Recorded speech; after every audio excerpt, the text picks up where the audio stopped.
Babayad ako, huwag kang mag-alala. Ngayon lumipas na ang panahon, parang nakalimutan na. Nung ikaw may kailangan, ako'y agad tumulong. Ngayon ako naman ang nangangailangan. Bakit ka nagtatago? Hindi naman ako galit, gusto ko lang ipaalala. Nang utang ay utang, dapat ay babayaran na. Pare, huwag kalimutan ang utang. Huwag mong hayaang mawala ang tiwala.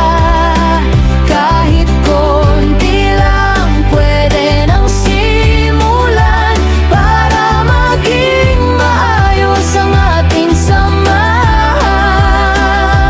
Pare, huwag kalimutan ang utang. Ito ay responsibilidad, hindi laro. Kaya't bayaran mo na, huwag nang magpaliban, para pareho tayong maging masaya at payapa. Alam ko